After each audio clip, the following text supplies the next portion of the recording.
Hey, how's everybody doing? This is Mark at Wiccan FPV.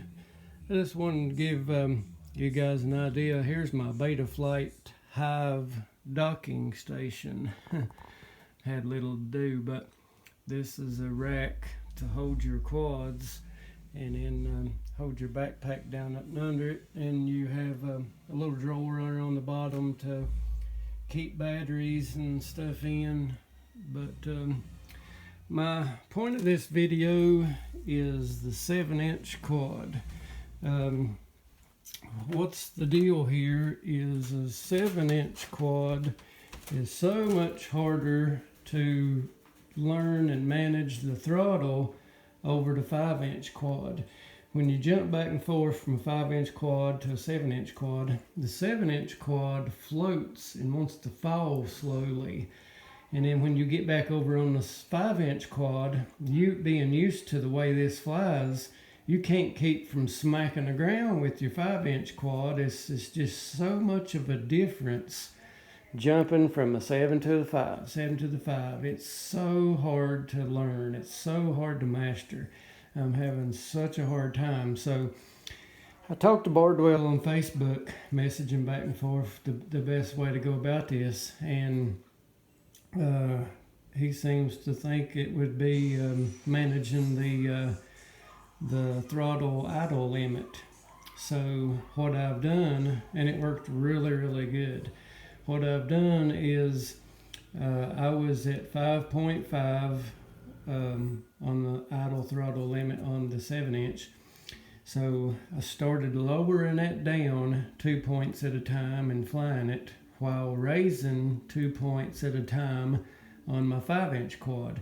Now there's a little bit of give or take here, because when you go inverted upside down over trees, you want the lowest RPM idle limit that you can without a motor stalling and falling down. And the way that I've tested this is doing really fast snap rolls and snap flips and stuff. Once you get your motor idle limit too low, when you try to do a snap roll or a snap move, your quad will fall out of the sky. That motor will stall. So I have, the sweet spot for me is 4.8 on the 7-inch, and believe it or not, 6.2 on the 5-inch. Now that sounds a little bit high, but that's where I got to where they're matched.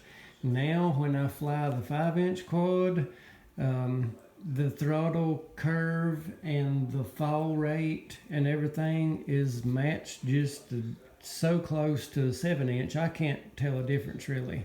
So that is everything to me, because the throttle is one of the hardest things to learn to control, to keep from pumping the throttle and being smooth and steady. Just say like the venti rolls I was practicing this evening.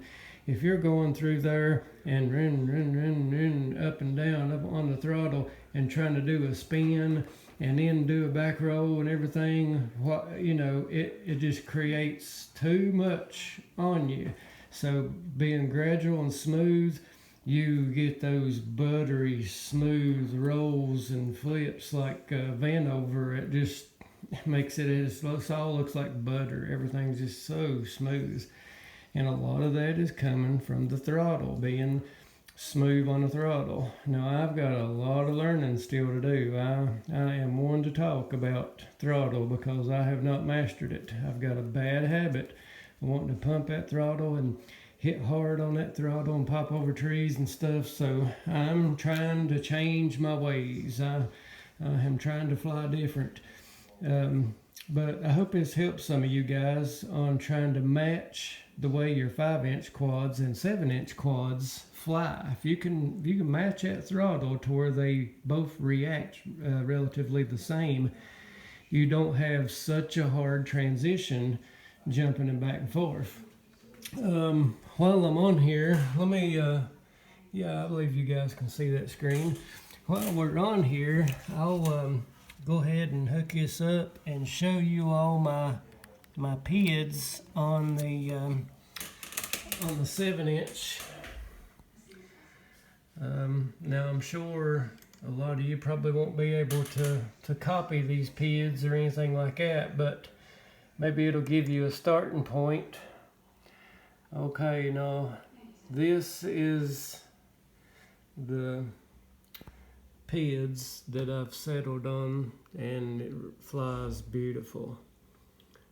There's P, there's I, and I know that I gains looks wrong, looks crazy wrong, but it flies so nice and such like butter. I mean, it flies really good. Now on a 7-inch quad, I was having problems. Let me see, right here on your stick response. On my 5-inch quad, I cranked that all the way up, and it felt better and better the higher I went. And then when I done this 7-inch quad, I done the same thing, and I couldn't get bounce back. I was having real bad bounce back at the end of flips and rolls, and tried everything under the sun. Played with these PIDs and filters and everything which way in the book, and it was right here. My problem was right here. I had the stick response too high. I actually had to turn it down, let me see, 2 clicks under default in order to fly really good. But I got rid of all the bounce back. It flies good, no prop wash, anything. Here's the filters. I have my 2 filter sliders. Let me see, they're right under the E and the R on less filtering.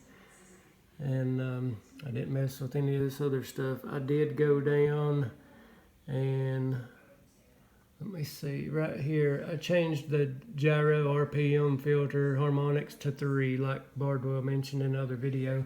Now I noticed that the new Betaflight has come out, but I'm still running the 10.60 RC2 cut.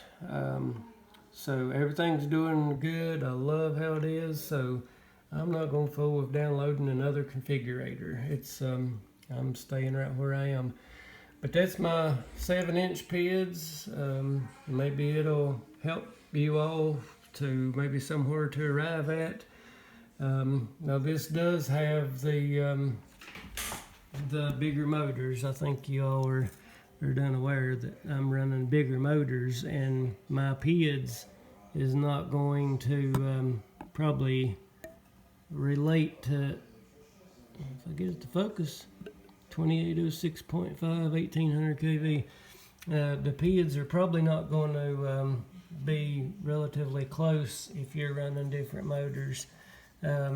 These props are the 7 by, let me see if I can get in here and zoom in here.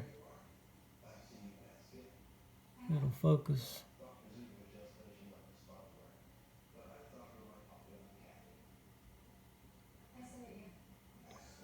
Seven by 4 by 3 or something like that. Anyway, that's my PIDs. That's my tips for today on hope it helps someone. Try to match your 5-inch quad and 7-inch quad throttle with your motor idle gain. That will have them both reacting the same. I noticed one of the guys in the comments had put he's having the same problems as me. His 7-inch quad was floating and took forever to come down, so that really helps.